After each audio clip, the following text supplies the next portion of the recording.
Hey everybody, welcome back to the channel. Now this is European YEW. It's a nice crotch piece and I think we're going to be able to do something quite nice with it.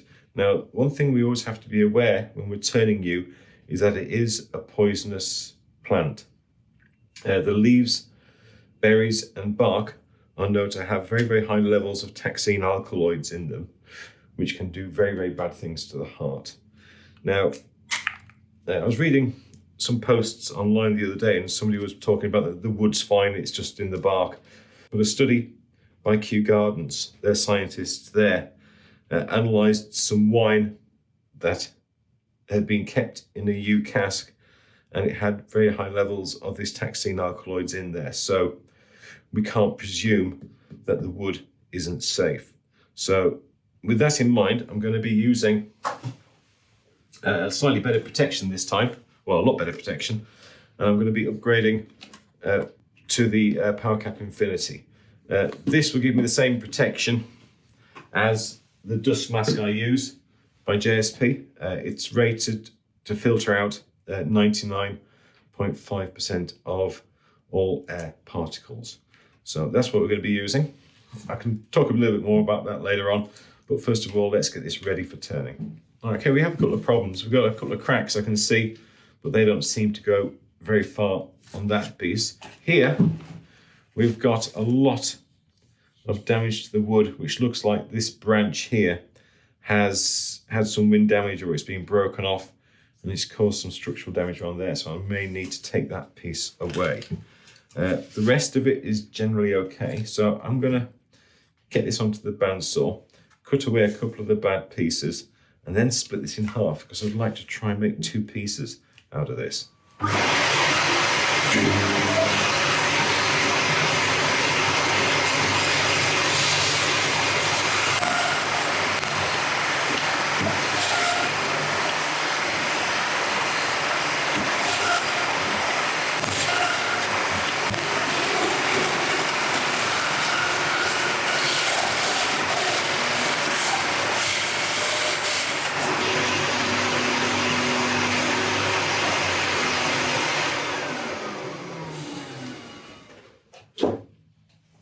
Okay, there we are, nicely cut down the middle. That's quite nice. It is stunning, in fact. Got some beautiful pattern going up through the crotch areas. So the difficult decision we've got now is, do we turn this natural edge or do we turn it with this as the top? The good thing is I've got two pieces. I can do both. Right, but we'll only get a chance to do one this week. So I think, let's have a look at the bottoms. This is the narrower piece. It's got a bit more meat on that side. So I think I'll keep this for a natural edge. And we'll worry about this one. Okay, so we're going to turn this piece first. I think I want the center to be around there. So I think the bowl is going to be about in that area there. We are going to keep these areas to the side, but exactly how it's going to look yet, I'm not quite sure. So I think we'll start off with a worm screw in about there, get it on the lathe, and then figure out what to do next.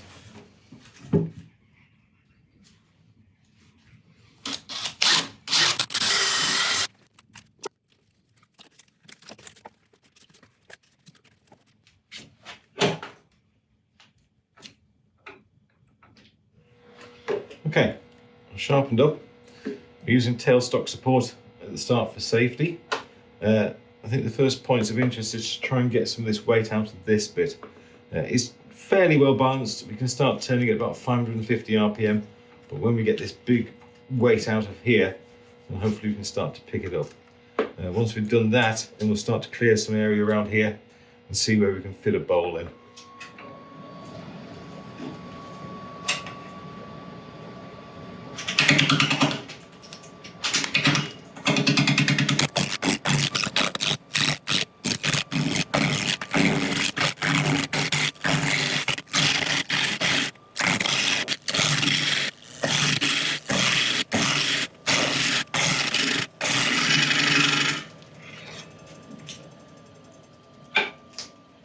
We're doing all right. Right, we've got this big area down here, which is nice.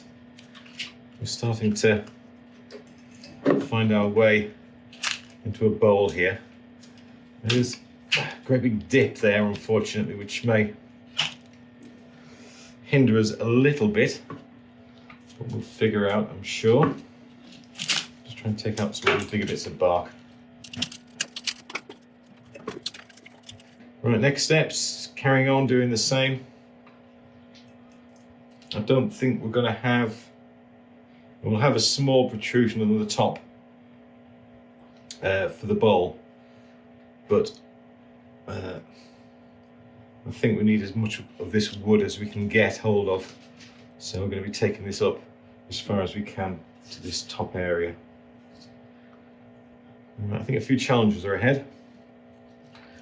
Let's carry on.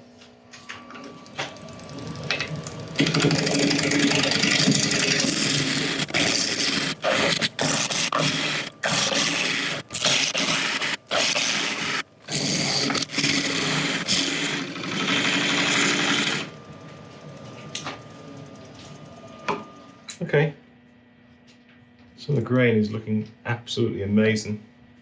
I'll start working around here now to see what I can expose in terms of space for a bowl. It may end up being slightly shallower but wider, as opposed to a normal kind of bowl shape. Right, I think I'm just going to pull this tailstock out a little bit and just try and get this bit of bark out.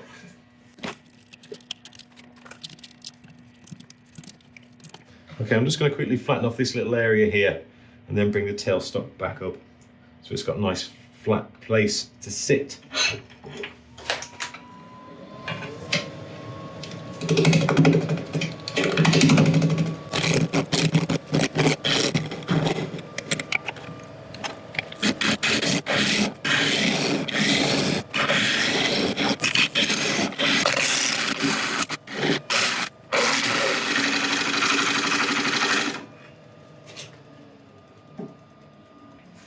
Okay, it's going all right.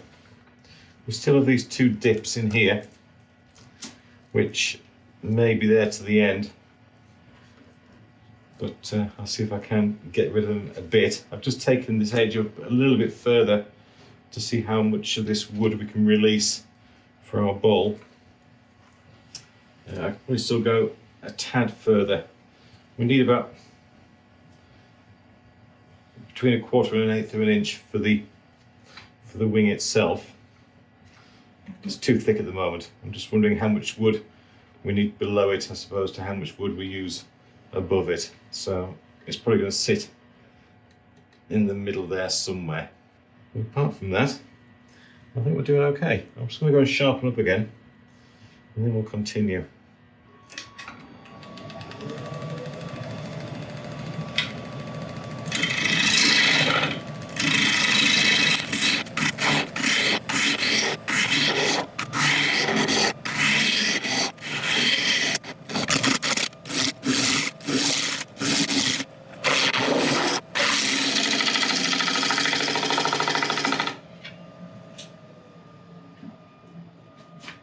Okay, we are reducing these hollows we've got.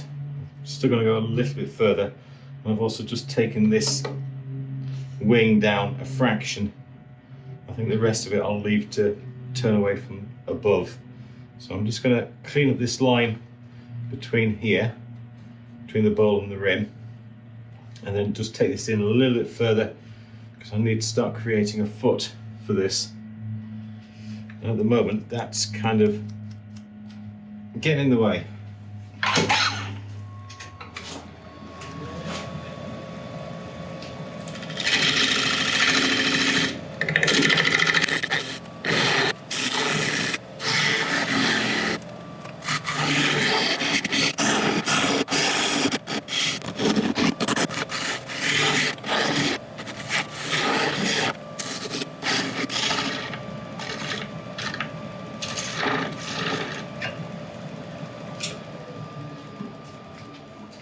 Okay, I think I've gone about as far as we can on the actual bowl itself. This little dint we've still got, is just going to have to live there. If I was to get rid of it and then create a foot, I'd have to go in about another 1/2 of an inch. So that's no good to us. I might be able to get rid of that little bit, otherwise it'd be left for sanding. So the next steps, put a recess in so we can turn it round, do a couple of final passes on here, and then we can sand.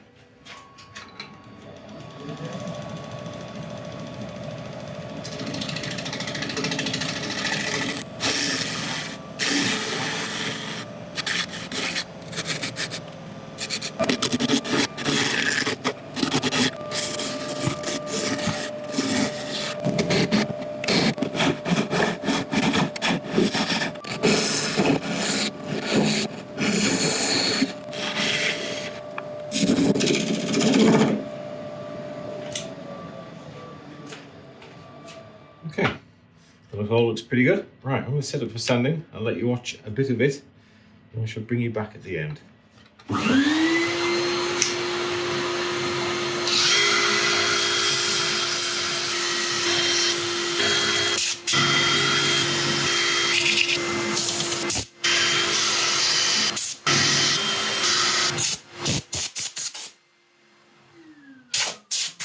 Okay, that was exhausting work, but we got there. Now, I'm not going to put a finish on this yet. I'm going to wait until we've finished the whole lot. So I'm just going to clean it off for now. A bit of isopropyl alcohol. It gives us an idea of how gorgeous this wood is going to be. Right, I'll bring it back when this is dried and we've turned it around. Okay, pretty pleased with progress. We've got it turned round, so we've got to draw on some corresponding lines to mark where this bowl pokes its head through this wing. So first of all, the outer lip detail we put on around there. Now, when I was doing the inside, I deliberately kind of put it over this edge to bring this edge into play into the design, which I think would be nice. And then for the inner lip, it's going to be somewhere around the inner line of that wing area. Okay, somewhere around there. So first of all, I think I'll take a few passes in to mark out this outer edge, and then we'll start hollowing out. Okay, we've all sharpened up. We'll put the power cap infinity back on, and we shall continue.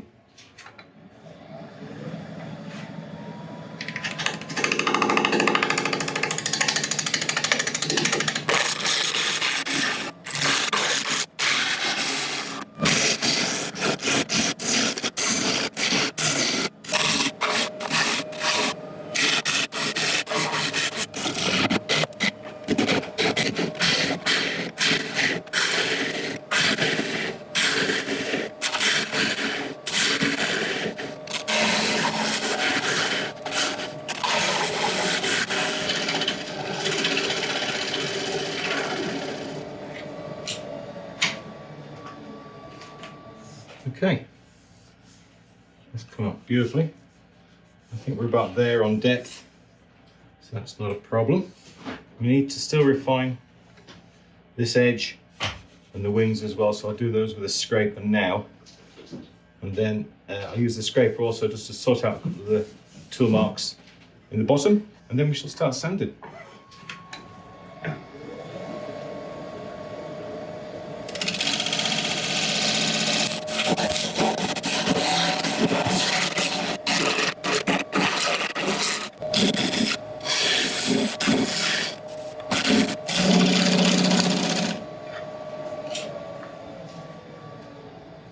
Okay, I think that's about ready. Right, I'll set up for sanding. Again, I'll watch you, oh dear, I'll let you watch a bit of it, and then I'll bring you back when it's done.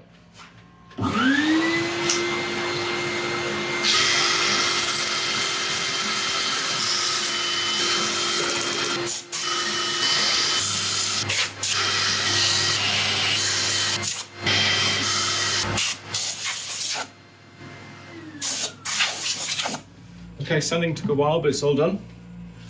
Again with isopropyl, clean up all the dust do the back again as well.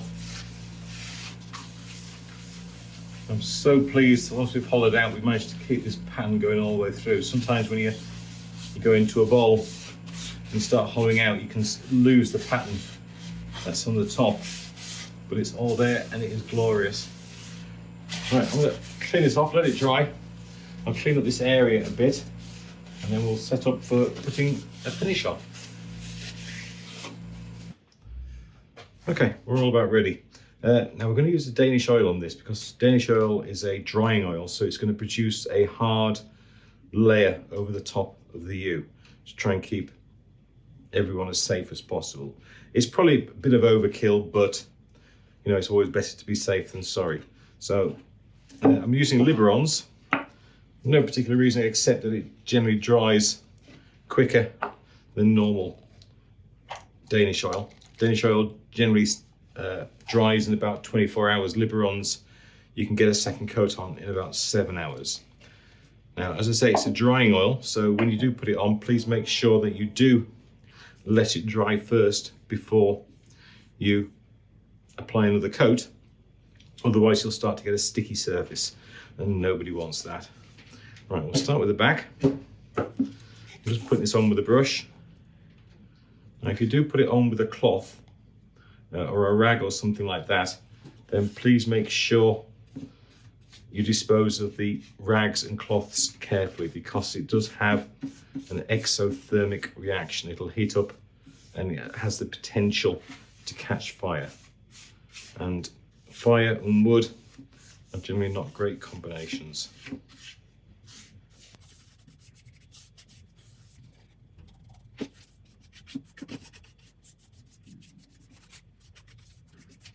Okay, the idea with this Danish oil is that you build it up in layers. We're going to apply a layer.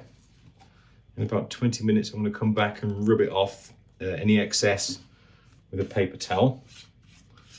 I shall let it then dry, and then before applying another coat, I shall give it a light cutting back with a bit of wire wool or something like that, and then let that dry again. And just keep on repeating the process until you get about 4 or 5 layers on it. But it really is bringing out the best in this yew.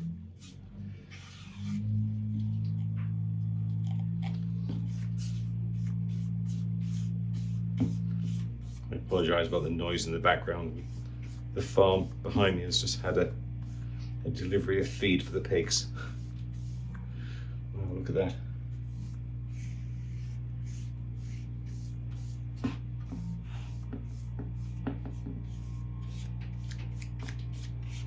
Okay, right. I shall let this sit for about 20 minutes, then come back and rub it back with a couple of paper towels, removing any excess, and I shall leave it for a while. Right, but I shall bring you back when it's all done. Well, there we go. A winged, natural edge yew crotch bowl. This piece pretty much has it all. When you get these crotch pieces forming, it creates just the most amazing grain, especially with yew. And it goes all the way through to the back. I'll leave some high-res photos at the end so you can have a better look at it. But it really is quite amazing. Well, we've still got another piece as well. That's pretty much the best before and after photo you'll get. And this piece is going to be just as nice, I hope. Not quite sure when I'll get round to this one, but I'll try and do it as soon as I can. Now, in terms of the mask I was wearing, a lot of you turners out there will be familiar with the power cap. This is sold by a lot of turning organisations, and I know an awful lot of turners wear them. But please be aware that this kind of mask, although it's fine for turning, you do not want to be sanding in something like this. It's only rated to keep out 90% of dust particles. It's nice and light, it's nice and comfortable. It's fine when you're turning non-dangerous woods, but if you were to start turning something dangerous like yew or laburnum or something like that, then you really need to either use something like the Infinity or a high-rated face mask. These two will do the same thing. This is slightly more comfortable, especially when you're turning, but they will both keep you very, very safe. Well, there we go. I hope you've enjoyed this one. If you have, I'd really appreciate a like and subscribe. And if you could share it as well, then that would be absolutely amazing.